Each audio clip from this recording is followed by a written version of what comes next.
Oi, gente. Eu tava colocando uma meia no pé, que eu tava com frio, e acabei me derrubando aqui. Tudo bem com vocês? Oi, Thalisson, saudades. Seguinte, hoje estamos com mais uma live da nossa série de carreira. Eu tô muito feliz, porque hoje eu vou conversar com o João Godoy. O João, ele é produtor criativo, roteirista de conteúdo original da Play Kids. Ele tem ênfase em séries animadas, educacionais. Sócio fundador do estúdio Plock Moon, com experiência na criação de personagens e séries, direção e produção artística. Ele é uma pessoa que a gente convive há mais de 20 anos. Ele é um visionário de muitas ideias, é um cara extremamente criativo. E a gente vai falar um pouco de como é lidar e seguir, de repente, uma profissão de que as pessoas normalmente não entendem ou acham que aquilo, de alguma forma, é brincadeira. O João trabalha muito com conteúdo infantil e ele precisa consumir e tá ligado no que está acontecendo nessa área também. A gente fez, na semana passada, uma live com o Caio, que é doutorando em... esqueci. Linguística hispânica na Universidade de Illinois, a gente falou sobre limites. E hoje a gente vai olhar esses limites de uma outra perspectiva. Será que a gente coloca limites para sonhar?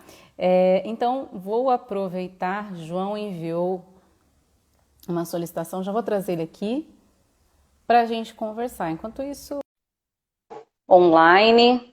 E não tem problema quem não assistir agora, assiste depois. Tá tudo certo. Daqui a pouco o João chega.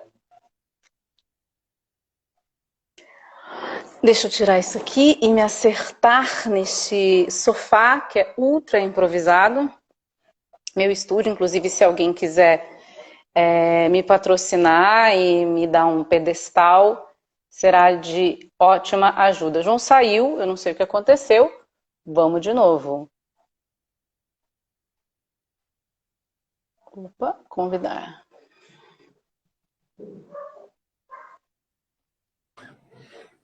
Oi, Aê, João, cheguei. agora sim. Tudo bem? Oi, Pi, tudo ótimo. Ai, tô muito Nossa, feliz de estar parece que aqui. sim, eu também. Eu tava super animada. Eu nem dormi direito, inclusive já estou de pijama porque me deu sono. Porque eu fiquei ansiosa pensando no que a gente poderia conversar, enfim. Acho que a gente ensaiou um pouco. A gente conversa tanto de tantas coisas sempre. E demorou um pouco para sair essa live, porque eu queria que fosse num momento que tivesse tudo a ver com você. Eu acho que chegou esse momento. Porque assim, eu também fico nessa crise se eu faço live, se eu faço podcast, se eu faço enfim, várias coisas que eu faço um monte de coisa, acabo não fazendo muitas ao mesmo tempo. João, para quem não conhece João Godoy, você já fez muitas coisas e eu realmente tive que pensar do que a gente ia falar, porque o João, gente, agora falando abertamente com vocês, essa amizade de mais de 20 anos, você para mim, João, é um visionário. Conheci o João com 14 anos e ele me fazia ouvir Marisa Monte. E ele escuta Marisa Monte até hoje, ele ainda me faz ouvir Marisa Monte, eu gosto. Mas o João é visionário. O João era youtuber antes de existir o YouTube. Então, ainda numa plataforma chamada Videolog, o João tinha um negócio chamado Programa do João. E isso foi ganhando visibilidade. Você saiu na revista Veja, depois foi entrevistado pelo Jô Soares. O João criou o primeiro web seriado do Brasil. Matheus entrou aqui, Matheus vai lembrar disso. Tem bastante gente conhecida, eu não consigo enxergar, mas daqui a pouco eu cumprimento vocês. O João criou o primeiro web seriado do Brasil que chamava O Livro da Amizade, do qual eu era protagonista. Então, e a gente era tão esperto, né, João, que a gente colocava os nomes dos personagens eram os nossos nomes normais. É Então, os assim, eu chamava mesmos, Pi, é. o João chamava João, o Fabinho chamava Fabinho. A gente era muito E ruim eu, como ator, né? Então era esse o recurso que a gente usava. exato. Mas assim, eu vejo, João, de que depois o João criou ainda o Dois Pontos, que é um romance, né? Que saía toda semana tinha um capítulo online para as pessoas acompanharem. Trabalhou na Maurício de Souza Produções, que eu acho que no Brasil é referência em animação, em desenho animado, de muitas pessoas aqui da nossa geração. Então, assim, tem uma trajetória de super sucesso. O colégio chamava colégio, isso O mesmo, chamava colégio chamava industrial. colégio. Mas, ô João, eu percebo que muitas coisas do que você cria vem de, às vezes, do seu dia a dia. E eu acho isso incrível de verdade. A gente fazia administração de empresas na Machado de Assis, CETEC Paula Souza, Centro Paula Souza. E era muito chata a aula. E a gente não aguentava prestar atenção na aula. A gente não sabia nada de matemática financeira, né? A gente era muito ruim. E disso tudo, o João, aí o João falou, vamos fazer um seriado. O João apareceu com uma câmera e ele criava roteiro, ele criava os personagens. Às vezes a gente trabalhava o dia inteiro, ia pra lá, 11 horas acabava a aula da noite, era 11h30, o João queria gravar externa. Não, a gente tem que fazer essa cena.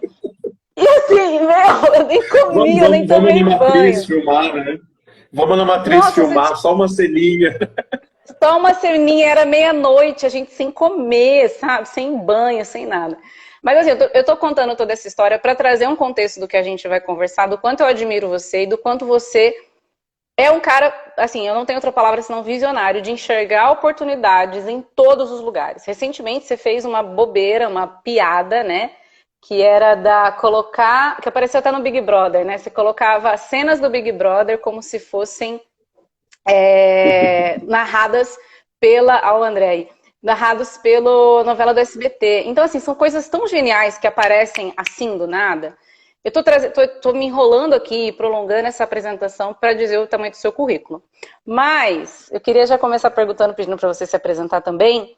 Quando que você deixou de ser o palhacinho da turma, porque a gente meio que era isso na época mesmo, na adolescência, para perceber, cara, eu posso ganhar dinheiro com todas as ideias que eu tenho. Como que foi essa mudança na sua vida? E se você puder, se apresenta. Já fiz uma introdução grande, porque você tem muita coisa mesmo, muito conteúdo para trazer. Fala um pouco pra gente disso, João. Bem-vindo. Bom, primeiro eu preciso dizer que faz muito tempo que eu queria estar aqui. Acho que não tenho certeza, você é uma das pessoas mais importantes da minha vida, você sabe disso.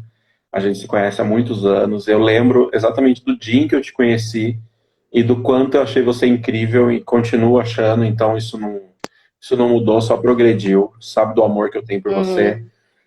Preciso dizer também do amor que eu tenho pela minha irmã, que mandou aqui meus amores, né? Minha irmã conseguiu um passo agora numa vitória contra o câncer de mama, né? E uma etapa concluída com sucesso e com muita força. Então preciso mandar um beijo especial para ela. E preciso dizer que em todas essas aventuras, né, desde o livro da amizade, uma das coisas que mais foi quebrando na minha cabeça para que eu conseguisse entender como ganhar dinheiro com isso, foi que eu não precisava deixar de ser o palhaço da turma, sabe? Hoje, na minha equipe, né, no meu trabalho, e a gente vai falar disso com mais calma, eu continuo sendo o palhaço da turma, sabe? E eu acho que quando a gente entende que não precisa deixar de ser a pessoa inspirada, porque ser o palhaço da turma, vamos ser bem sinceros, é você olhar o melhor lado de tudo e captar o humor que existe em coisas corriqueiras. Então, a gente tinha um humor, você sabe muito bem disso, Pi. A gente era, antes do grupo de oração, a gente ia fazer a campanha do quilo.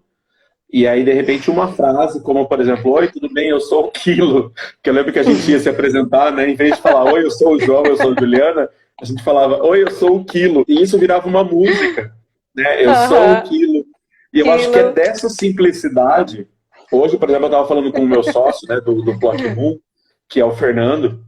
A gente cria umas histórias, às vezes, literalmente, de um pedaço de cortina que caiu e passou no chão pelo vento, a gente imaginou que aquilo poderia ser uma barata de peruca.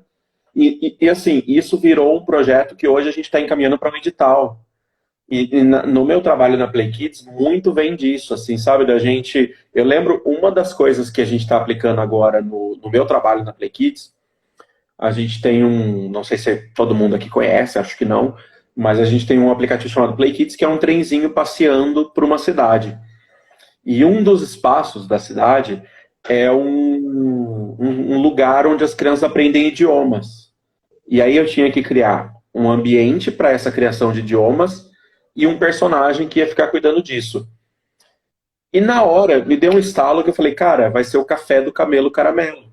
Isso é uma piada que meu pai fazia comigo, que era de ficar travando a língua, né? Café do camelo caramelo. E aí, Uhum. hoje, no Play Kids, as crianças que entrarem no app a partir de dezembro, que vai ser a nova versão do app, elas vão encontrar o café do camelo caramelo. Quer dizer, é uma coisa que ficava dentro de mim por causa desse meu lado palhaço e acabou virando negócio, né? Assim, a minha parte no trabalho literalmente não é de lidar com números, com negócios e tal, mas isso impacta. Então, por exemplo, se o café do camelo caramelo não funciona, a gente vai ter milhares ou milhões de crianças, como é o caso da Play Kids, que não vão gostar, e aí tudo, né? Vamos ter que reavaliar, tal, vira uma coisa mais business.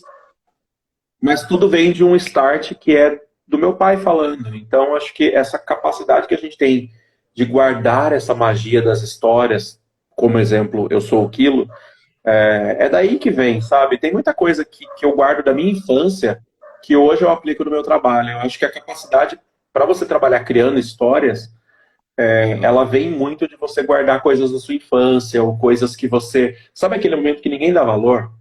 Que acontece uma piadinha, uma coisa? É ali que vem as melhores histórias. E eu já tive a oportunidade de conversar, por exemplo, com o Maurício de Souza, que é uma grande referência. Ele criou o Cebolinha e o Cascão a partir de dois amigos dele. Um que falava helado e o outro que era porquinho, não tomava banho.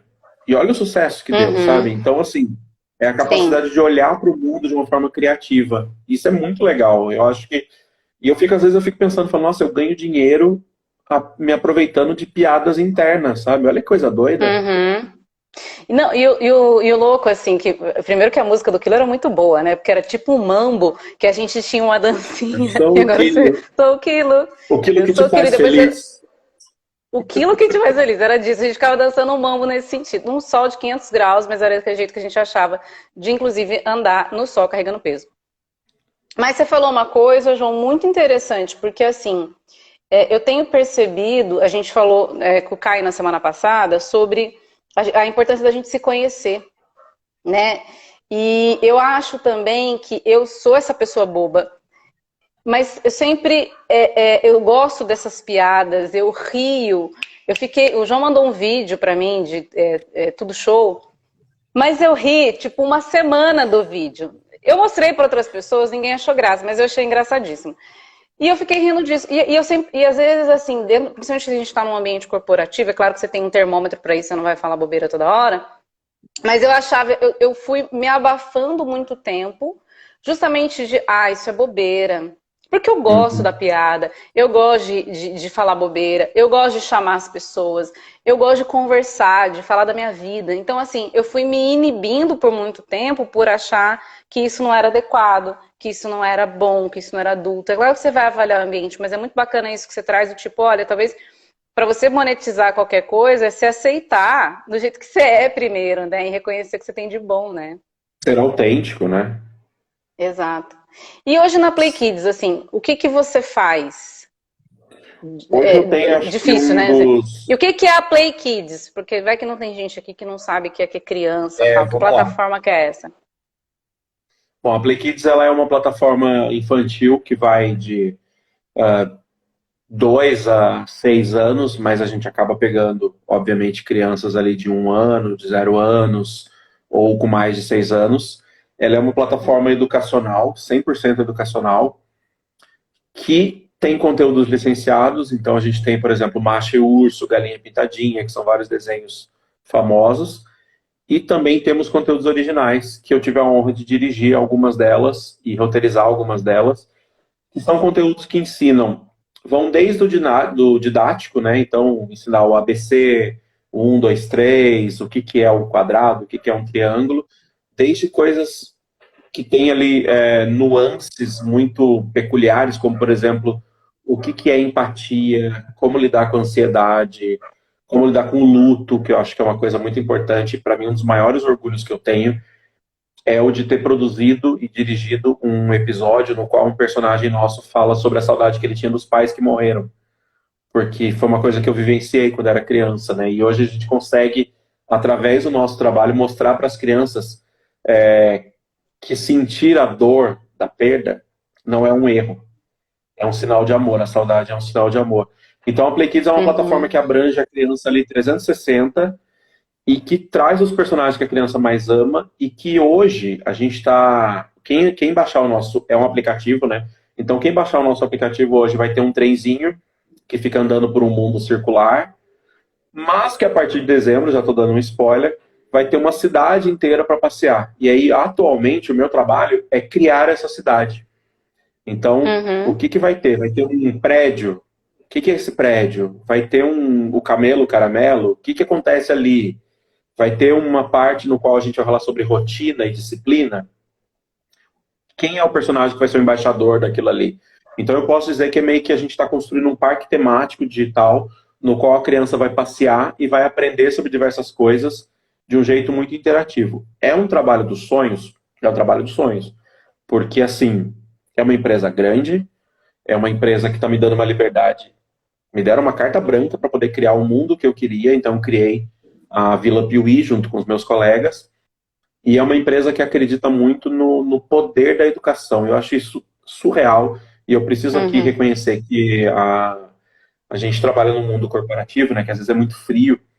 E em todas as reuniões que eu tenho na Play Kids, é sempre muito batido nessa tecla. Qual é o nosso propósito? Como é que a gente vai contabilizar sorrisos?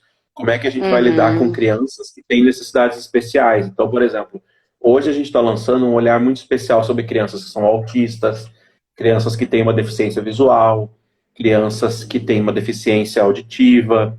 Como é que a gente vai proporcionar uma experiência para essas crianças? Então, eu fico Uhum. muito orgulhoso de estar fazendo parte desse momento. Eu estou lá há 7 anos, vivi experiências incríveis. Então, eu tive a oportunidade de escrever livro, de dirigir desenho animado, e hoje eu estou cuidando da narrativa de um aplicativo. É uma coisa que eu nunca tinha feito na vida. Está sendo Uhum. surreal, assim. E grande parte disso, Pi, vem dessas brincadeiras internas, sabe? É muito louco como você, às vezes, resgata uma brincadeira, tipo a do quilo mesmo, né? Que acho que é uma coisa que marcou a gente e consegue aplicar isso em algo que vai gerar a experiência de milhões de... Hoje a gente tem 5 milhões de crianças que acessam o nosso app ao redor do mundo. Uhum. O que eu estou fazendo hoje vai refletir na vida de 5 milhões de crianças. E sabe lá Deus como é que eu vou Sim. tocar a vida dessas crianças. É um negócio muito Que grandioso, vai gerar mas tudo vem memórias de uma como parcela... geraram as tuas, né? Exato. É isso. É um poder muito grande, mas é um poder que Sim. vem desses momentos íntimos, como, por exemplo, eu tinha com a minha mãe Maria, com meu pai Arthur, que sentavam comigo, contavam historinhas. Hoje eu estou contando história para milhões de crianças. É muito louco isso, né? Sim. Como, inclusive, a minha mãe, você conheceu minha mãe, sabe como ela é importante para mim. Eu sinto em cada experiência que eu tenho ali na Play Kids de como eu estou replicando o legado dela, sabe? Isso é muito Sim. legal. E eu acho que qualquer trabalho, né, meu trabalho específico é de contar histórias. Mas em todo trabalho, no seu trabalho como assistente social e tal, você tem um papel fundamental que é o de ser autêntica. Porque eu acredito Aham. muito assim, que se você não é autêntico no que você faz, você não vai dar seu melhor. E é difícil ser Sim. autêntico, porque o mercado de trabalho é um mercado muito cruel, né? Acho que a gente vai falar Sim. disso com mais calma e tal, mas assim, toda essa minha paixão, essa magia pelo trabalho vem da autenticidade. E a autenticidade só vem Sim. quando você olha para você mesmo e se aceita também. Acho que tem um trabalho de aceitação muito grande. Ah, beleza, eu sou um palhaço, eu não vou ter uma reunião em que eu não vou fazer uma piada, eu vou sempre fazer uma piada. E tá tudo bem, Sim. porque é o meu jeito de contar história, sabe? É Sim. legal quando você Exato. sente que o seu espírito cabe no corpo, sabe? Isso é muito Sim. legal.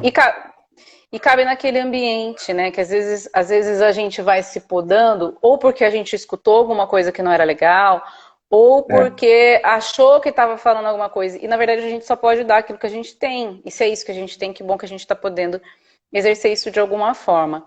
Você trabalha, João, com uma coisa assim muito criativa. É Tuiuta falando, João sendo João. O Carlos João chegou sendo aqui também, João. o Carlos o Carlos Eduardo, ele tem um trabalho enorme também sobre inclusão, então ele entrou bem na hora que você estava falando isso, muito bacana. Bom, você tem um trabalho muito de criatividade. E é claro que, como eu te conheço, eu sei que você lê muito, que você estuda muito, que você tem muitas referências, você consome muito conteúdo. Tanto que esses dias eu fui na casa e fiquei assustada com a quantidade de livro que tem lá, que eu não sabia que tinha tanto livro. E você tem tudo isso. Como que você, imagino que tem uma pressão também muito grande para a criatividade, para produzir coisas novas. Como que você tenta balancear isso, essa questão da pressão muitas vezes dentro da gente? Porque eu vou dizer para vocês, assim, fazendo o vídeo aqui, fiz um vídeo que as pessoas falaram que é legal, o próximo você já tá, puta, será que esse vai ser legal? Será que esse não vai ser? Será que não sei o quê? Então, assim, existe uma pressão primeiro interna e, é claro, externa de criação. Como que você tenta balancear isso dentro do que você faz hoje? Eu acho que essa pressão de ser melhor do que si mesmo é uma coisa que pega muito pesado e ataca a gente com a famosa síndrome do impostor de uma forma violenta, né?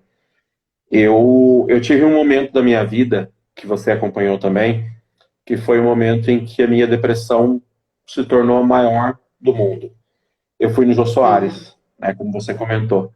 E a partir do momento que eu fui no Jô Soares, eu tive uma cobrança muito grande, porque era como se fosse uma coisa assim do tipo, você vai sair de lá contratado pela Globo e você vai ficar rico e você vai... E assim, nada disso aconteceu, você sabe disso. Sim. Eu deveria, naquele momento, ter ouvido mais os meus pais, porque a minha mãe, quando eu contei para ela, mãe, ligaram para mim do Jô, eu vou ser entrevistado pelo Jô. Minha mãe me falou, que gostoso, aproveita o momento, vai ser gostoso, você vai conversar sobre quem você é. Minha mãe não falou para mim, que bom, filho, você vai ficar rico, você vai ser contratado. Ela não me deu essa expectativa. E o meu pai, eu lembro que na época, o meu patrão, que era o seu Osmar, né, do Foto São José, tinha falado para mim, mas é amanhã, não libero você não. E eu encontrei meu pai chorando, falei, seu Osmar não quer me liberar. Meu pai falou, pede demissão e vai. Falei, pai, mas e se eu perder o emprego? E meu pai falou assim, João, é um sonho, só é realizar um sonho. O emprego, e eu não ganhava tão bem assim, né? Então meu pai falou, eu garanto. Não, nota que eu não fui porque eu não fui liberada para ir, gente. Eu deixei de ir no Jô Soares porque eu trabalhava na loja e não podia ir. Então, meu pai falou, nesse momento eu posso te sustentar se você perder o emprego. Então vai, eu sei o quanto é importante para você. Aí meu pai me falou, meu pai é muito sábio, e ele falou, saiba que vai ser um dia especial na sua vida. Não vai mudar a sua vida. Mas ao mesmo tempo vai te dar certeza de que você está no caminho certo. Porque é uma coisa que eu falava desde os meus 6 anos de idade. Que eu queria ser entrevistado. Quantos anos você tinha naquela época? Você era adolescente ainda, né? Eu era, 16, eu tinha 17? por aí 18? uns 19 no máximo. 19 no máximo. Uhum. E aí eu meu lembro pai que eu tinha, falou, sei lá, 17, 18. e meu pai me falou, vai, aproveita esse sonho. A vida é muito curta para você não vivenciar esse sonho. E eles te ligaram, não foi você que correu atrás. Então, assim, eu fui com a garantia do meu pai de que se eu perdesse o emprego, eu iria ser sustentado por ele ainda por um tempo, né? Então não tinha tanto medo, mas ao mesmo tempo eu fui com a mensagem da minha mãe de sua vida não vai mudar a partir disso. Você vai realizar um sonho, você vai ter mais confiança em você. Mas não saia. Então eu fui para lá sem a expectativa de ser contratado pela Globo, sem. Mas na época eu participava de uma igreja pentecostal, uma igreja evangélica pentecostal. E eu lembro que quando eu anunciei que eu ia para o Jô, me chamaram no púlpito, falaram que minha vida ia mudar. Então, eles criaram uma expectativa. E quando eu voltei e não aconteceu nada, as pessoas falaram, será que Deus não abençoou você? Será que você não fez o suficiente? E aí foi o problema, porque eu criei uma crise que não veio da minha família. Eu não tive, graças a Deus, da minha família eu não tive pressão nenhuma. Não era uma pressão minha também, porque assim... Eu não voltei de lá achando que a Globo ia me contratar. Eu já era inteligente o suficiente para entender que isso não garante. Imagina, o Jô entrevistou, sei lá, 7.500 pessoas. Não daria para contratar 7.500 pessoas. Então eu não fui com essa expectativa. Mas aí as pessoas, e naquela época, eu estou dizendo da igreja, eu não estou falando mal da igreja, estou falando das pessoas ao meu redor, que era a sociedade com quem eu convivia. Me botaram uma pressão muito grande. E aí eu comecei a me culpar, porque eu não tinha conseguido transformar isso em dinheiro. Era um negócio muito louco. Lembrando, naquela época a gente não tinha YouTube, não tinha, tipo, sei lá, Felipe Neto, essas referências de sucesso no YouTube e tudo mais. Mas hoje... Literalmente foi o primeiro negócio que surgiu, assim, como eu estou dizendo, não existia YouTube, gente, já denuncia o tempo, né? Não tinha YouTube, o João criou o primeiro programa de YouTuber e depois o primeiro web seriado, que literalmente foi o primeiro, por Exato. isso que teve esse destaque todo. O nosso livro da amizade, ele foi meio que o tataravô do Porta dos Fundos de outras séries aí, né? Era uma coisa muito... E tanto que era uma coisa muito absurda, ninguém entendia muito bem o que eu estava fazendo ali. E eu admiro muito que as pessoas toparam entrar nessa junto comigo, né? Isso é muito louco. E para dizer bem a verdade, hoje no meu trabalho na Pokémon e na Play Kids, ainda é meio assim, sabe? Tipo, você topa fazer isso comigo? Vamos, né? Vem comigo que depois eu te mostro e tal. E quando eu comecei, por exemplo, quando eu te convidei para fazer o livro da amizade, eu nunca falei para você que você ia aparecer na Globo, e você apareceu, né? Então, assim... Na verdade, eu achava legal, eu achava divertido e queria passar o tempo, era só isso. Era gostoso, né? A gente se divertia fazendo. E aí, quando eu saí de lá e depois eu fui entendendo que o que eu tinha feito no Jô Soares não era uma contratação, não era uma coisa, mas era meio que uma validação ali, até espiritual, sabe? No sentido do tipo, uma coisa que eu fiz por diversão chamou a atenção e fez bem para as pessoas. Né? Eu lembro que a gente recebia mensagens de pessoas falando: eu torço muito pelo João e pela Pi, eu gosto muito deles e tal. Eu achava muito louco essa relação.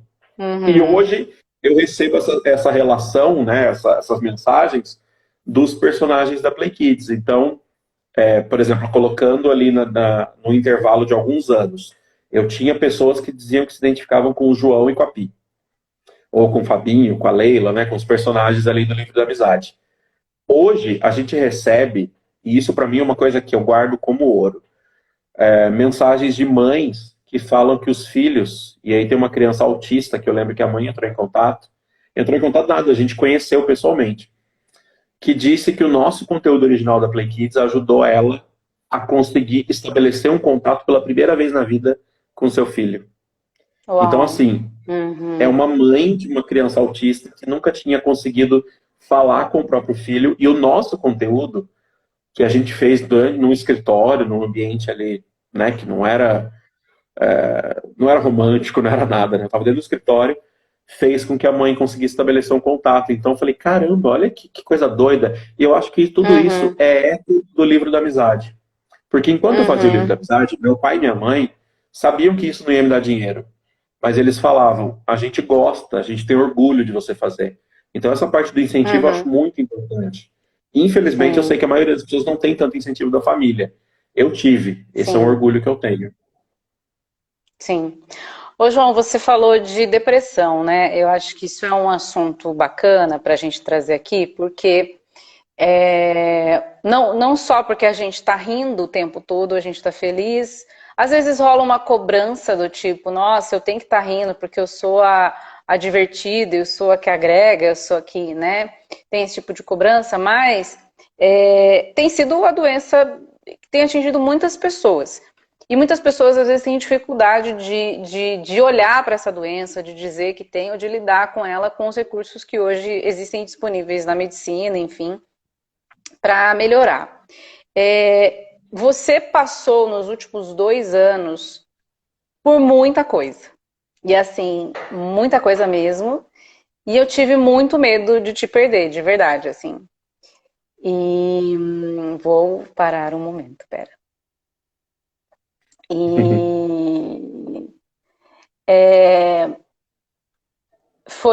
E aí eu vi você chegar muito fundo. E depois eu vi você levantar.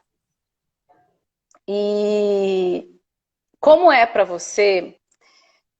E eu sei que não foi fácil porque você continuou sua vida, né? Você continuou produzindo, você continuou morando sozinho, você continuou em São Paulo, você continuou, enfim, fazendo o que você tinha que fazer. Como foi passar pela depressão, pela fase aguda da depressão, que foi a que você passou, né? Diante de tudo que tinha acontecido, principalmente o falecimento da sua mãe, e continuar produzindo um conteúdo feliz. Como que dá seguimento quando você está muito mal, mas você tem que falar de coisa boa, você tem que falar do coelho, eu esqueci agora o café do camelo, caramelo. Como faz isso? É difícil porque a minha mãe, como você sabe, ela sempre foi parte da magia da minha vida. E quando eu falo magia, eu tô falando de alegria, né? A minha mãe foi a pessoa que me adotou, né? Eu fui adotado por ela, não sou filho biológico dela. E eu lembro muito da minha... Eu tenho, inclusive, um orgulho que muitos filhos não têm, que é de lembrar da minha mãe num tribunal, dizendo, eu quero ser mãe dele, sabe? Brigando para ser minha mãe. Então eu sabia o quanto eu era desejado por ela. Ela queria muito, e minha mãe era a paixão da minha vida, ainda é. Eu falava que ela era minha estrela. E aí, no ano de 2019, que era um ano que eu tinha vindo, primeiro em 2018, que você sabe que minha depressão me atacou num ponto de que eu acabei, infelizmente, tentando o suicídio, e felizmente não consegui, né, que foi uma coisa difícil, porque voltar à vida depois de uma tentativa de suicídio é muito difícil, porque as pessoas te olham meio que como um garoto de porcelana, que não, a qualquer momento vai se matar de novo. Isso foi muito complicado. E aí teve um momento de um fim de relacionamento no qual eu confiava muito e no qual eu tinha colocado muita expectativa. E um momento profissional também que estava bem turbulento. Uma perda na família antes da minha mãe, que foi a minha tia Augusta. De repente a minha mãe também falece. Quer dizer, foi tudo assim numa sequência. E eu lembro de uma frase sua, que foi assim, João, quando eu fui para sua casa, né, sabendo que sua mãe tinha morrido, eu fui com medo de você se matar. E eu também tinha o mesmo medo, porque era um momento, assim, o ápice da tristeza da minha vida, que poderia, assim, a pior merda que podia acontecer na minha vida tinha acontecido naquela noite. E eu cheguei, de fato, assim, muito mal lá, né, óbvio, minha mãe tinha morrido e tal, mas eu não sei explicar pra você que quando eu olhei pra minha mãe ali no funeral dela, eu acho que quando eu vi, a minha mãe estava tão em paz, ela morreu muito em paz, porque ela era uma pessoa muito esperançosa e minha mãe viveu uma vida muito, muito feliz. Minha mãe era E muito ela era feliz de muito ser quem era ela. espiritualizada, né? Ela se preparou para esse momento. Ela não foi tipo, ô, de supetão. Ela falava disso. Quando eu ia visitá-la, ela Sim, falava, Pi, eu não vou ficar muito tempo aqui. Então, assim, ela tinha essa consciência de si, que é isso que a gente está falando, né? Essa consciência de quem ela era, do que ela fez, né? Ela tinha isso muito claro. e minha mãe, assim, ela sabia muito bem quem ela era e ela tinha muito orgulho de ser quem ela era. E quando eu falo orgulho, não é soberba, é orgulho mesmo, do tipo, sou quem eu sou e eu amo. E na hora que eu olhei para ela ali no funeral, que foi uma coisa dificílima, é óbvio que foi difícil, ao mesmo tempo eu senti muito orgulho, porque ela morreu com 89 anos, ela me criou por 30 e tantos anos e ela fez de mim quem eu sou. E a partir Uhum. daquele momento, a vida passou a ser um pouco mais mágica até, no sentido de que me deu uma esperança. Eu não sei de onde veio isso, não tenho minhas teorias, mas assim, hoje em dia eu carrego uma magia, uma vontade de fazer o meu trabalho cada vez melhor, porque eu sei que isso veio dela e eu quero levar o legado dela adiante. Então é uma questão de orgulho também, sabe? Uhum. Eu sei de onde eu vim Uhum. e eu vim do coração dela. Minha mãe é Sim. incrível.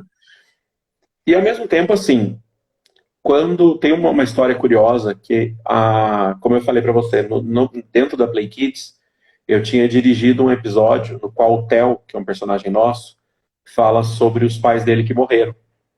Então tem uma música, uma coisa toda, e aí o refrão da música é saudade vai, saudade vem. Se tem saudade, tem amor também. Então assim, e que Uhum. fala que se você chora porque alguém que partiu, é sinal de que essa pessoa te marcou. E eu ouvi essa Uhum. música eu tinha feito ali o briefing, né, dessa música, eu não compus a música, mas eu tinha feito a direção do episódio. E a nossa ideia era mostrar para as crianças que se elas sentem falta de alguém que morreu, tá tudo bem, porque isso é sinal de que você tem um coração, você tem sentimentos. E era muito Uhum. legal porque quando a gente lançou isso, era um tema meio tabu ainda. A gente nunca tinha falado disso na Play Kids. E aí a primeira resposta que eu recebi foi no YouTube, uma criança comentou que tinha visto esse vídeo no momento em que o cachorro dela tinha falecido. E ela falou, eu tava com tanta saudade do meu cachorro, eu ouvi essa música e eu me senti Uhum. amada. E eu fiquei indignado, porque eu falei, mas eu fiz Legal. essa música para falar de pai e mãe, você tá falando de cachorro? Depois que eu fiquei pensando, eu falei, cara, criança é muito pura. A dor de perder um cachorro é tão grande quanto. Olha que legal, e a gente atingiu. E aí, Sim, quando a minha sim, mãe com morreu, certeza. eu ouvi essa música. Eu coloquei meu fone e ouvi essa música. E essa música me ajudou também. Olha que coisa doida, porque assim, eu Sim, fiz essa música pensando nos meus pais biológicos que morreram quando era criança, para as crianças do presente. E naquele presente, o João ouviu essa música, né? Então assim, como se o João do passado tivesse mostrado essa música para o João do sim. futuro. E eu acho que esse amor em forma de criação, ele é uma coisa meio cíclica. Então você se Uhum, retroalimenta das histórias que você conta. Eu acho isso muito louco, porque, uhum, por exemplo, dentro do ambiente da Play Kids hoje, tem muito do meu pai, por exemplo. Meu pai sentava para contar histórias quando eu ia dormir. Hoje, grande Pedro parte do que eu coloquei. Malazarte.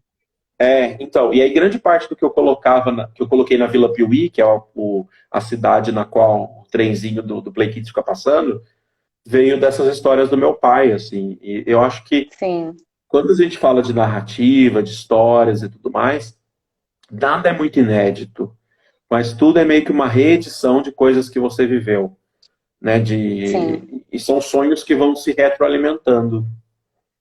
E assim, sim. a depressão, ela foi muito difícil, e aí você me perguntou como é que faz pra gente criar história bonita no meio da depressão. Eu acho que grande parte disso vem de você ter a capacidade, e aí eu tive que descobrir essa capacidade que eu não sabia que eu tinha, de conseguir olhar para mim fora do cenário da depressão. Primeiro, entendendo que depressão é uma doença, que quando você entende de verdade que a depressão é uma doença, você para de perguntar: será que eu não amo Deus? Será que eu não sou? Será que eu sou mal agradecido? Será que eu sou uma pessoa Uhum, ruim? Será que é frescura? Então, por exemplo, quando o médico me falou: você entende que é uma doença que você tem? Você tentou se matar por causa da depressão. É uma doença que você tem. E eu falei: eu uhum, entendo. Ele falou: mas você entende mesmo? Porque quando você tem dor de barriga, ninguém fala pra você: ah, é porque você não tem amor. Ah, é porque não. Não, você tem dor de barriga porque você comeu algo que te fez mal. A depressão é isso. É alguma coisa química que está te afetando, não é frescura, não é falta de amor. E quando você apara essas pontas e entende, eu fiz parte, por exemplo, de um grupo de apoio para pessoas que tentaram suicídio e não conseguiram. E você ouve histórias e essas pessoas todas têm vidas maravilhosas. E aí você fala, elas não são mal agradecidas. Elas não são pessoas que não têm uhum, empatia. Elas não são pessoas frias. Elas têm uma doença. E aí você começa a entender isso, você uhum, começa a tratar com medicamento e tudo mais.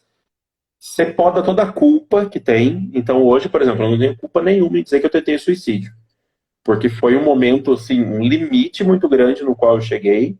E que eu sei que hoje eu não chegaria de novo, porque eu consigo me enxergar. Mas você vai aparando algumas coisas que você uhum, para de ter dó de você também, sabe? Assim, hoje eu não tenho dó de mim. Eu sei que eu tenho uma depressão, então eu sei que tem gatilhos, tem coisas que vão me fazer ficar muito mal. E às vezes uhum, tá ficando cada vez mais fácil identificar esses gatilhos. Então, às vezes eu mando mensagem pro meu chefe e falo, hoje mesmo aconteceu isso. Eu mandei mensagem pro meu chefe e falei, eu preciso de 10 minutos, porque aconteceu uma coisa ali que eu sei que é um gatilho. Então eu vou, sei lá, deitar, tomar um café, tomar um banho, vou ouvir uma música. E ele fala, claro, uhum. você volta na hora que você estiver bem. Então você começa a lidar com você de uma forma mais prática também. Porque depressão, Mais você só vence ela de respeitosa uma forma também, né? prática. Respeitosa, é exato. Porque, por exemplo, eu sei que aconteceu algo comigo agora que deu um start na minha depressão e que vai me fazer chegar em algo terrível. Eu sabendo que isso aconteceu, eu não fico dando voz a isso. Porque eu sei que é uma doença, Uhum, então meio que eu bloqueio antes. Mas é muito difícil, é muito difícil. E uma coisa que eu digo, se você que está assistindo lida com alguém que tem depressão, não tenha pena dessa pessoa, não faça as vontades dessa pessoa, não se anule por causa dessa pessoa, no sentido de que várias vezes as pessoas fizeram isso comigo. Ah, João, no trabalho mesmo. Vamos almoçar. Onde você quer almoçar hoje? Ah, hoje eu quero ir no árabe. Ai, vamos no árabe, gente. O João quer ir no árabe. Digam não, porque eu só parei sim. de. Eu só me curei quando as pessoas me disseram: não, João, hoje a gente não quer ir no árabe, a gente vai no mexicano. Vamos. Porque você se sente parte. Então, assim, não fiquem tratando essa pessoa como alguém que pode quebrar a qualquer momento. A gente não vai quebrar a qualquer É, momento. Eu lembro que logo depois, né, uma das coisas que você falava, assim, muito era... Ai, dormiu minha perna, gente, peraí, vou esticar. Uma coisa que você falava era assim, cara, eu sou além da minha tentativa de suicídio, eu tô produzindo, eu tô bem, eu tô vivendo a minha vida. Só porque eu não respondi a mensagem não quer dizer... É lógico que as pessoas que estão próximas, a maioria das pessoas não sabem lidar com isso, justamente porque são assuntos tabus. Então, que bom que a Play Kids tem conseguido trazer esse assunto e você tem conseguido cada vez mais. Eu realmente trouxe esse assunto aqui porque eu vejo o quanto você evoluiu da onde você estava. Né? Você estava num lugar muito sombrio e eu vejo que você está cada vez mais consciente de si, que você está produzindo, que você tem sonhos, que você está trazendo. Então, assim, eu acho super importante isso. Existe vida após a depressão, existe vida após uma tentativa de suicídio e as pessoas são muito mais do que aquela ação pontual. Né? Elas são capazes de viver a vida delas e serem pessoas incríveis também. A gente está falando de sonhos. Queria que você contasse, você já realizou vários sonhos, eu sei. Um deles está muito ligado ao Walt Disney. Mas, quando que... queria que você contasse alguma situação que você falasse, que você parou e pensou, cara, eu cheguei longe. Eu vou dizer, porque toda vez que eu viajo, assim, acho que quando a gente fala de sonhos, tem muito a ver com você acreditar que você pode sonhar com aquilo. E eu, na minha vida, como eu vim de uma família classe baixa, assim, periférica, tudo bem que não nasci na favela e tal, mas era uma família que passou por dificuldades. E Sim. Aí, às vezes você não se permite, você nem sabe que você pode sonhar com aquilo. Então, por exemplo, uma viagem internacional. Eu não sonhava com isso, porque eu nunca imaginei que eu pudesse fazer isso. E aí, toda vez que eu estou em algum lugar assim que eu viajo, eu me lembro de um específico que eu estava naquela roda gigante de Londres, assim, que eu parei, que eu vi aquilo, eu falei... E aí eu sempre começo a chorar, porque eu sou super chorona. Eu falei, cara, eu não acredito que eu tô aqui. Sabe quando você fala, cara, eu cheguei onde eu não imaginei que eu ia chegar? E às vezes isso acontece não só em viagens internacionais, mas em momentos da minha vida. Quando que você pode contar algum momento que você falou, cara, não acredito que eu cheguei aqui? Sem dúvida nenhuma, foi o momento em que eu pisei na Disney pela primeira vez. Eu lembro desde que eu tinha 4 anos de idade, sei lá, eu falava que eu queria pisar na Disney, em Orlando, e eu queria ver o castelo. Meu sonho sempre foi com aquele castelo, assim. Eu não sabia... Juro, eu pisei no Magic Kingdom a primeira vez sem saber o que tinha de brinquedo ao redor. Eu só sabia que existia o castelo. E eu tinha 2 grandes sonhos na vida. Primeiro era lançar algum dia um desenho animado meu, porque eu queria muito ver um personagem meu se movendo e as crianças assistindo. Desde a época de Francisquinho. Desde a época do Francisquinho, exatamente. O João fez um desenho animado. Durava o quê? 3, 4 segundos? Era uma coisa assim. Ele se movia assim, ó. Ele se movia Chamava assim. Francisquinho. Era muito ruim. Mas isso faz 20 anos. Era muito bom pra época. Hoje eu vejo a abertura do livro da amizade. Na amizade, no coração se move. Era bom, vai. A gente não tinha dinheiro pra comprar computador. Não, mas o Francisquinho, naquela época, você não tinha dinheiro para comprar computador bom, você não tinha curso para isso, você ia e fazia. Francisquinho era um desenho animado que durava, sei lá, 4 segundos, que basicamente ele andava e falava o quê mesmo que ele falava? Era alguma coisa assim. Que bom que chegamos à cidade, Tobias. Era muito ruim. Era isso aí. Isso faz uns 22 anos, mais ou menos. Mas...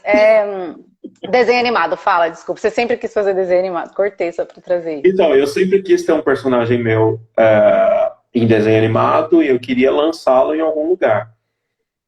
E aí, eu sempre quis ir pra Disney. Então eu falava pra minha mãe, eu quero ir pra Disney. E a minha mãe, ela ficava assim do tipo, a gente não tem dinheiro, sabe? Tipo, mas um dia você vai, sabe? Tipo, se você trabalhar bastante, você vai. E eu sempre falava, eu falava que pra mim tudo era desenhista. Então, fazer desenho animado, se era roteirista, eu não sabia quais eram as funções, era ser desenhista. E eu falava, eu quero ser desenhista.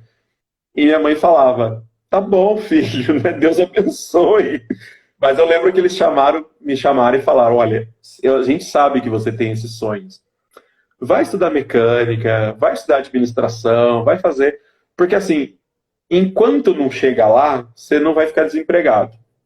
E eles estavam muito certos, porque eu trabalhei em vários lugares e tal, antes de chegar. E não é que em 2016, no dia em que eu pisei no. Eu tinha feito um desenho animado, que era o Pequeno Mundo de Dante, que é esse bichinho azul que está aqui atrás de mim, aqui. E a gente tinha produzido alguns episódios, eu tinha enviado para Play Kids, estava naquela coisa meio que do tipo, vamos tentar licenciar para Play Kids e tal, bababá, bababá. E já recebi uma mensagem: olha, ele foi aprovado, vai entrar no ar na Play Kids.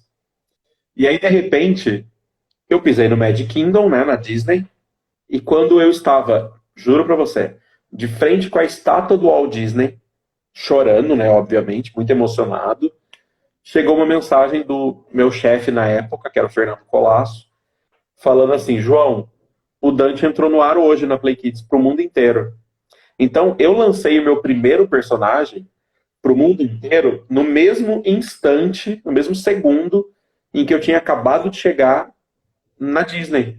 Então eu realizei 2 sonhos de uma tacada só. E aí junta, no programa do Jô, eu falava para todo mundo. A gente tinha o Beto, por exemplo, que era o nosso líder de jovens no Cristo Vive. E eu lembro muito de um dia estar conversando com o Beto, rezando assim: meu Deus, cuida do meu futuro. E o Beto me perguntou: qual é o seu maior sonho? Eu falei: meu sonho é um dia estar no programa do Jô Soares. O Beto rachou o bico de rir. Mas rachou, assim. Ele achou que eu tava fazendo uma piada. E eu falei: não, é sério, eu quero ir no Jô. Ele vai falar o quê? Sabe, riu e riu e riu. E eu fui no Jô. Então, na época, eu falei: olha só, sabe, acho que nem eu achava que eu ia. E teve vários momentos, por exemplo, quando eu era criança, eu era fã da TV Colosso.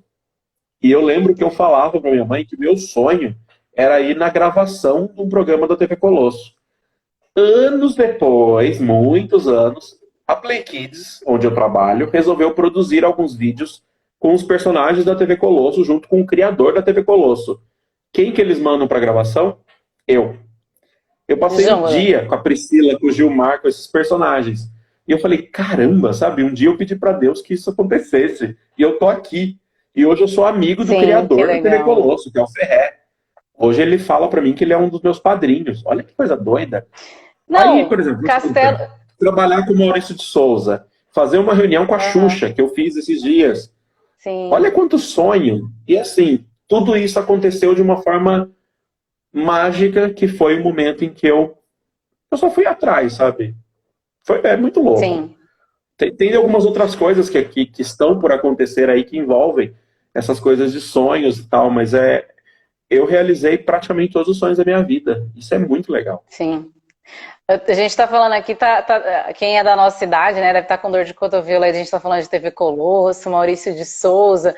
Teve também o Fábio Bueno chegou aqui. Fábio Bueno também era um dos atores do Livro da Amizade. Do Livro da Amizade. Deixa eu mandar um beijinho. Deixa eu só mandar um... Manda beijo para todo mundo. Mandar um beijo para a web diva Tula Luana, que está assistindo a gente aqui. Olha que orgulho. Olá, ela é a web diva da internet e está assistindo a gente. Um beijo, uma querida. Muito bom. Beijo para todo mundo que está aí. Eu ia falar você conheceu o pessoal do Castelo Rá-Tim-Bum? Tinha uma menina que mandava mensagem para você, não sei se... E assim, coisas que eram sonhos da nossa infância, que fazem parte hoje da sua rotina de trabalho. Claro que não dá para você ficar tietando toda hora, mas assim, é muito bacana. E eu acho que tudo que a gente está conversando tem muito a ver com você, o que você disse, de você ser quem você é, de você aceitar a sua autenticidade e acolher isso com amor, né? Beijo, João, você é incrível, primo. Tem muita gente falando que é seu fã aqui, João. Que eu não consigo enxergar direito, eu tô de óculos, mas você sabe como é. Beijo, ô, João, Isa. A gente falou de idade. Você ainda escuta? Porque assim, você é um cara que consome esse conteúdo, como eu disse. Então você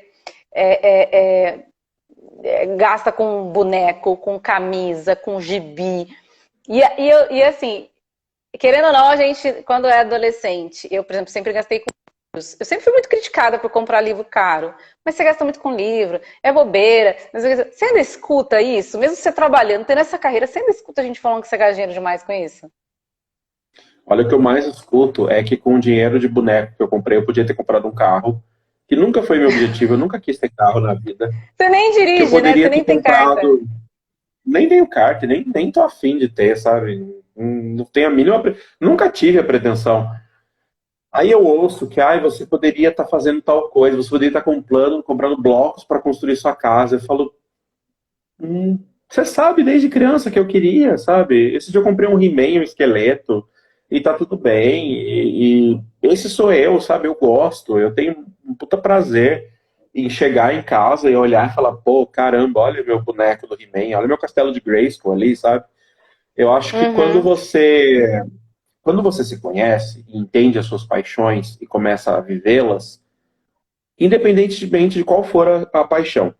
Se você é um apaixonado por carros e começa a comprar um monte de carro para colecionar, as pessoas vão falar. Essa é a verdade. Uhum. Se o seu sonho é ter um carro, por exemplo, um só, e você compra, você vai ouvir crítica do mesmo jeito. Se o seu sonho é ter uma casa com uma TV de 78 polegadas e não sei o que, um sofá, você vai ouvir crítica também. A verdade do mundo é que as pessoas sempre vão criticar qualquer decisão que você faça.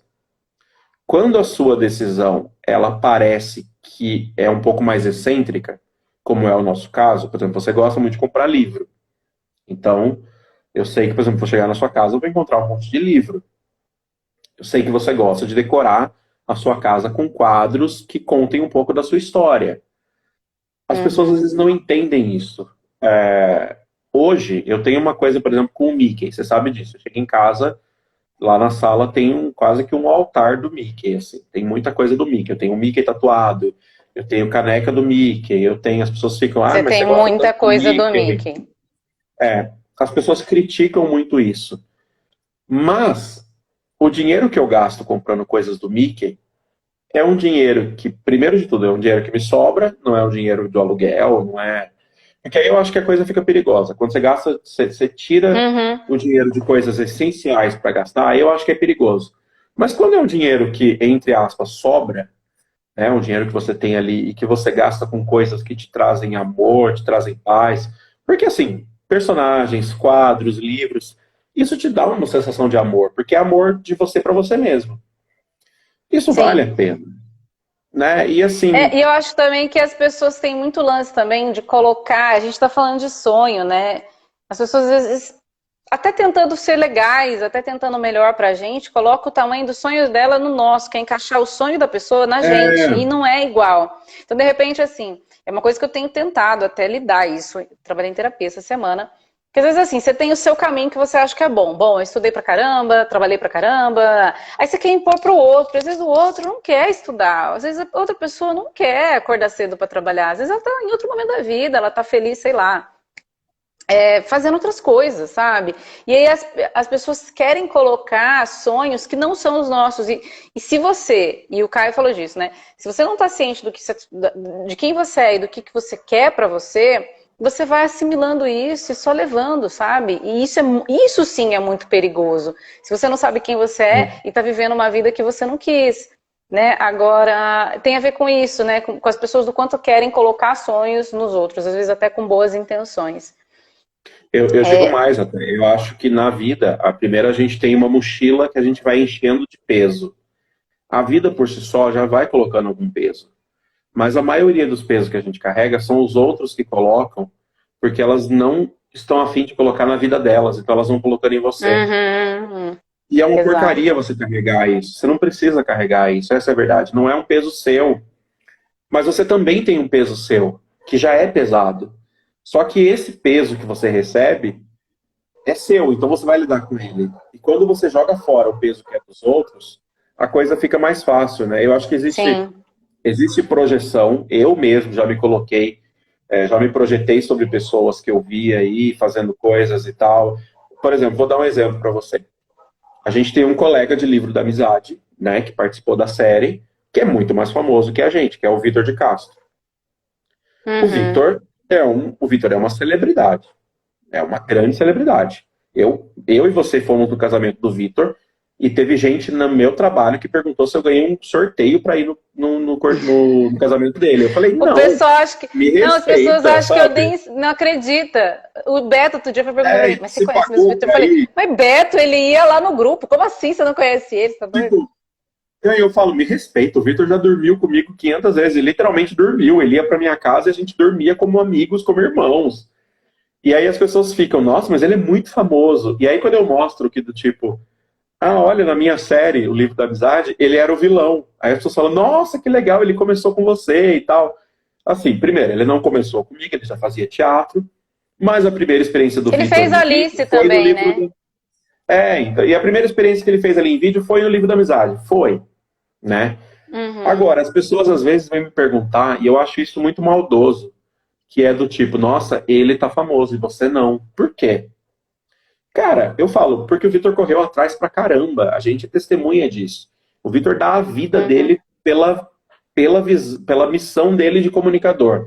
O cara fez mais de uma faculdade, fez duas, pelo menos que eu sei, de teatro. O cara fez trocentos trabalhos como ator. O cara vendeu pra caramba o peixe dele. O cara estudou. E hoje eu sei que a rotina do Vitor é muito corrida de produção de vídeo e tal. Eu não tenho essa rotina. Essa rotina que eu tenho é de escrever. E de certa forma, quando eu vejo o Vitor, por exemplo, do GNT, como eu vi esses dias, eu não sei se você tem a mesma coisa, eu tenho bastante disso. É como se eu estivesse realizando meu sonho também, porque eu gosto muito do Vitor. E eu vejo, eu falo, cara, eu tô vendo uma pessoa falar e eu sei que essa pessoa é desse jeito. O Vitor não é, quando ele fala na televisão, ele tá sendo muito autêntico. E, cara, que Sim, legal, é um amigo meu que eu conheço, e ele tá sendo ele mesmo na televisão, e ele tá fazendo milhões de pessoas se apaixonar. Que bom, porque eu também me sim. apaixonei por ele. Isso é muito legal. E Agora, a, não, e a não, Lu tá falando uma coisa aqui. Por que que a gente relaciona sucesso com fama exclusivamente? Quer dizer, exato. você é um cara que eu acho super bem sucedido no que você se propõe a fazer. Então, E não assim, sou famoso. como você não é famoso, quer dizer, tem gente que te conhece, mas a gente falando aqui que é seu fã. Mas você é bem sucedido, sim, naquilo que você está se propondo a Sim, fazer, naquilo que você escolheu para sua vida. Então, às vezes a gente só relaciona sucesso com fama, e sucesso é uma coisa muito ampla, e a gente vai ter uma live para falar disso, vai ser a última, depois eu conto para vocês. Mas assim, é muito isso que você disse, João. Eu falava disso ontem com um amigo, com o Carlos, inclusive, que eu fui tomar café com ele, e eu falava, cara, como eu fico feliz quando eu vejo gente se dando bem, é esse sentimento que eu tenho. Que legal. É meio que eu fico com vergonha, eu fico feliz, porque a pessoa tá lá, eu falo, cara, ela ralou muito pra estar lá, tem que estar lá mesmo, tem que estar mesmo produzindo, tem que estar no Maurício de Souza, tem que estar produzindo conteúdo próprio, tem que criar a cidade não é Piauí, esqueci o nome da sua cidade, João. Vila Piuí. Vila Piuí, tem que criar, assim, eu fico super feliz e eu digo para você sempre o quanto de orgulho que eu tenho de você, não só como profissional, mas como pessoa e da pessoa que a gente tem lutado para ser durante todo esse tempo. A gente está indo já para o final, o papo passou super rápido, estou tentando enxergar o relógio que está longe, Que mas horas acho que já deu são? uma hora. Já deu, eu Deu acho, mesmo. João. Daqui a pouco Deu uma cai. hora. Deixa eu Doideira, então foi falar com rápido. você rapidinho. Foi muito rápido porque o papo é gostoso. É, Me fala uma coisa. A gente já passou dos 30 e a gente falou disso, a gente estava falando de sonhos. E a gente está mais perto dos 40, inclusive, do que dos 30. Mas eu não tenho medo de falar a minha idade, porque hoje eu gosto muito mais de quem eu sou e da pessoa que eu lutei para ser, viu, gente? Dá muito trabalho Uhum. ser quem eu sou, e eu sei que deu muito trabalho para você ser quem você é hoje. A gente ainda está trabalhando nisso e construindo isso. Hoje, com o que você sonha, João? Hoje eu tenho um sonho muito específico que eu achava que eu não tinha, ou que eu achava que eu não estava preparado, que é o de ser pai. Eu quero muito ser pai, e eu achava que, putz, eu não tenho. Oh, Matheus, capaz antes de passar do 30. Passamos, estamos bem longe, inclusive, do 30. Faz 2 anos, falta 2 anos para chegar nos 40. Hoje eu tenho um sonho que antes eu tinha, acho que na época do programa do João, durante uma época, eu sonhei em ser famoso.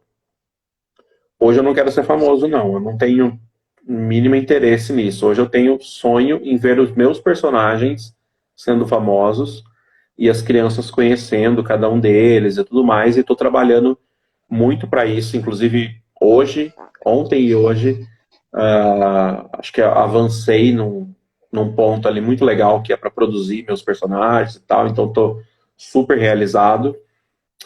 E eu tenho esse sonho de ser pai, porque antes eu ficava pensando, nossa, eu não tô pronto para ser pai e tal. E aí eu conversei com muita gente que é pai, e todos eles me falam a mesma coisa. Eu não estava pronto para ser pai. É uma coisa incomum, assim, 100% das pessoas falam, eu não estava pronto. Porque ninguém sabe como é que é a experiência, porque cada criança é um universo à parte. Então eu falei, cara, tô com 38. Hoje eu tenho condições de criar uma criança, pensando no lado financeiro.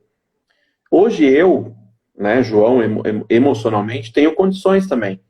Então eu vou correr atrás. Então eu entrei com um processo na justiça, sei que vai demorar alguns anos, porque é muito difícil adotar e tal. Mas hoje eu já fico pensando, por exemplo, a minha vontade de ir pra Disney de novo é de levar um filho meu, sabe? É um negócio muito louco. E eu já começo a sonhar com coisas assim, de chegar e falar, olha, esse daqui é o gibi que seu pai lia quando era criança e tal. E Uhum. curiosamente, a pessoa que mais me ensinou que não existe isso de estar pronto foi meu pai e minha mãe, porque eles me adotaram quando minha mãe morreu. Então foi uma coisa de susto. E eles achavam que eles não estavam prontos. E eles foram incríveis. Eles foram os melhores pais que eu poderia ter. Então eu falei, cara, acho que eu sei, sabe? Eu aprendi da melhor forma. Então meu sonho é ser pai. E o meu sonho agora é o de construir um legado. Então, por exemplo, hoje quando eu estou pensando, eu estou escrevendo um livro agora infantil, que está sendo ilustrado, que ele ensina um pouco do que é depressão para as crianças. Não é um livro triste, não é nada deprimente, mas ele lida com a depressão como um monstrinho que às vezes precisa ser. Porque a depressão, né? Não sei quem está assistindo aqui que tem depressão, ela parece uma coisa gostosa. Porque a depressão é meio que do tipo, você está se sentindo mal mesmo? Tudo bem se sentir mal, você é um coitado. Então você se sente protegido. E a história, o Uhum. livro, é sobre um menino que tem um monstrinho pequenininho na casa dele, que ele se sente validado por aquele monstro, e aquele monstro vai crescendo, crescendo, até o momento em que não tem mais espaço no quarto da criança, porque o monstro ocupa todo o espaço. E a depressão é isso. Ela vai ocupando Uhum. espaço em você e chega uma hora que não cabe mais. E aí a criança toma a decisão de dizer, monstro, sai da minha casa. Por mais que eu me sinta Uhum. confortável perto de você, eu preciso do meu quarto, então você não pode viver aqui. E foi o que eu vivi, do tipo, Uhum. eu sei que você, depressão, está em mim, e valida muito. Então, quando qualquer pessoa que me magoava, eu ficava no fundo do poço e a depressão me fazia pensar: eu tô certo, eu sou realmente um coitado, né? Sei lá, Pio, Fausto, sei lá quem, são malvados mesmo e tal. A gente dá voz, né, para depressão e a gente se Sim. sente validado, mas chega uma hora que você tem que dizer: sai daqui, porque eu preciso viver. Porque às vezes a gente vai chegar à Uhum. conclusão, como a Tolulona falou agora, sufoca. Porque tem vezes em que eu, de repente, vou me magoar com você, né, com você, Pi, e você vai estar com a razão. E eu tenho que dizer, putz, ela me magoou, mas eu que estava errado. E a depressão não te Uhum. faz ver isso. Então, você se Como já livrar teve um monte de dela, vezes, né, da gente ter DR claro, e seguir a vida, é, né? e assim, eu pisei na bola, você pisou na bola, todo mundo, a gente é humano, beleza. Mas a depressão faz sempre parecer que é o outro que está pisando na bola. Então é uma coisa Uhum. depreciativa e tal. E é gostosa de sentir, porque é confortável. Uhum. Então eu estou escrevendo um livro sobre isso. E vai ser muito legal, quando puder, né? Estou conversando com algumas editoras, publicar esse livro, porque ele conta de uma forma Sim. meio parábola ali para as crianças sobre isso. Então hoje eu acho que meu sonho, ele é o de levar uma mensagem que seja de verdade, motivadora de verdade, e não, sei lá, fútil, né? Mas que Vazia. traga Aham. algum de compreensão também, e de ter alguma criança aí que eu possa resgatar do abandono como meus pais fizeram comigo. Eu não cheguei a ser abandonado, minha mãe morreu do meu lado e tal, né? Mas assim, eu nunca tive esse momento de e agora, como é que vai ser meu futuro? Porque eles estavam ali por mim. E agora eu acho que é a Uhum. hora de eu estar ali por alguma criança. E é uma coisa doida, porque tinha uma criança que eu já tinha meio que me candidatado para Sim. conhecer, para ser pai dela. E ela foi adotada por um casal. E foi uma sensação assim de parece que eu perdi um filho, sabe? Mas ao Uhum. mesmo tempo você fala, beleza, é uma criança que agora tá com uma família e tá tudo bem, ela tá feliz, Sim. né? É, e a gente E eu conversou sei que também, né, de que é no seu tempo, né? Então, quem for estar é, com você, com certeza vai ser a melhor pessoa para estar nessa jornada com você e você vai ter transmitir todo esse legado. vai ter um monte de tio legal, né? Então tá tudo bem aí, ó. Tem o Sim, Matheus, tem você, tem o Load, tem todo mundo que tá vendo aí, sim. ó. Um monte de tio legal. Gente, é isso. João, muito obrigada. Você sabe que essa parceria aí eu conheci o João com 14 anos de idade, ou 13, eu não lembro. E quanto eu aprendo com você, obrigada por essa oportunidade de Obrigado continuar você. aprendendo com você há tanto tempo. E eu agradeço aí quem ficou com a gente. Semana que vem tem mais. A gente ainda segue em 2 lives sobre o tema, falando sobre carreiras. A gente vai falar com a Nath, acho que você conhece a Nath. Ela tem uma empresa de comércio adulto, né, de produtos, ela comercializa produtos adultos, um sex shop, e a gente vai falar sobre os preconceitos que tem quando alguém resolve seguir esse caminho de um empreendedorismo um pouco diferente do que as pessoas estão acostumadas. E também a gente vai conversar com o Matheus Nogueira, que está por aqui, e com o André Simões a gente vai falar sobre fracasso. Por que a gente tem tanto medo dessa palavra? O que ela significa pra gente? É isso, um beijo e até a próxima. João, quer mandar mais beijo para alguém? Eu acabei cortando você que eu tô com medo de cair. Eu quero só falar que sim, meu lugar você está. Está. Sim, seu lugar eu estou. Você é Você tudo é que eu tudo o que vi. eu vi, enfim E é o que vida eu te que eu dou. te dou. Eu quero só Essa falar era que, muito. ó, o Marcelo O entrou Tcharará agora, ó. entrou Beijo, agora. Xarará.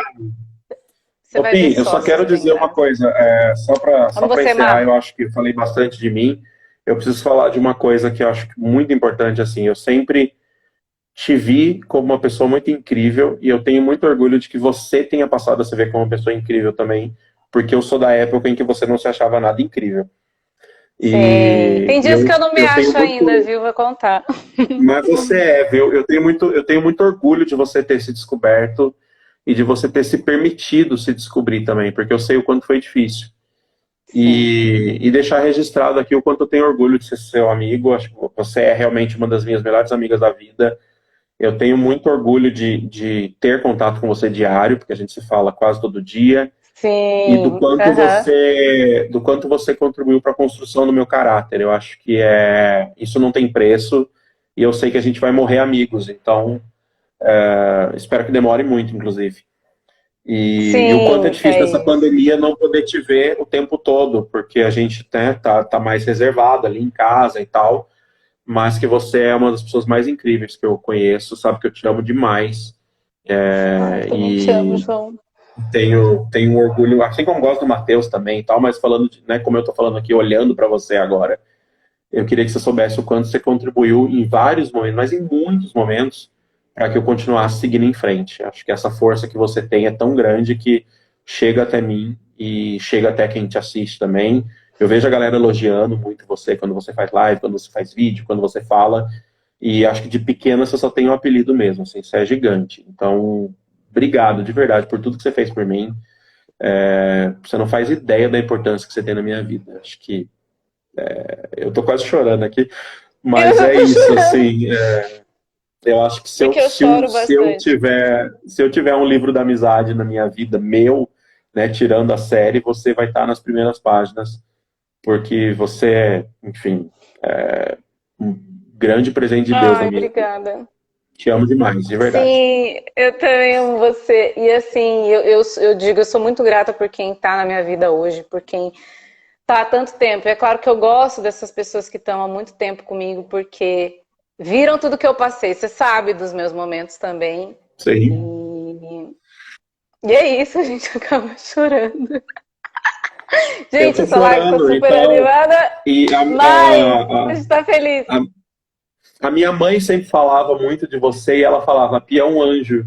Então, assim, guarde isso no coração, porque minha mãe tinha uma leitura muito boa das pessoas. Então, é um amor muito grande mesmo. E acho que isso é incrível. Assim, Sim. tá bem depoimento do Orkut mesmo. E é isso. E aproveitar que estamos aqui ao vivo, já vou cobrar o Matheus a gente se reencontrar, porque o Matheus fala não, porque não sei o que, não sei o que, aí vem para Caçapava e não me dá um oi. Então, assim, já aproveito para cobrar ao vivo. E a Tula Luana, que está nos assistindo depois, Pi, não sei se você já a conhece, A Toluana é uma das pessoas mais famosas da internet. Você tá Meu privilegiada nessa Deus! live. Eu não tô ligando, eu tô nervosa, eu não tô ligando o número porque eu tô suando aqui em Depois eu te bicas. mando. Mas pelo amor de Você Deus, vê que ela obrigada. você viu que ela é verificada no Twitter, né? Então, Eu tô assim, é uma das pessoas vendo. que tem.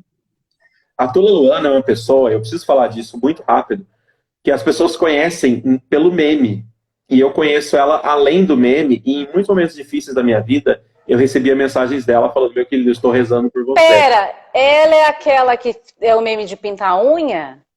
Não, depois eu te Gente, mostro. não, por favor. Não. Tulano, desculpa eu não lembrar o seu nome, eu sou desligada, mas obrigada pelo prestígio aqui, pelas palavras que eu fui acompanhando nos comentários. Gente, que demais, semana que vem tem mais. Um beijo. Você falava alguma coisa de beijo, você se despedia. É isso aí, sabia. Até mais, gente. Tchau, tchau. Beijo, gente. Tchau, tchau. É isso, até quinta.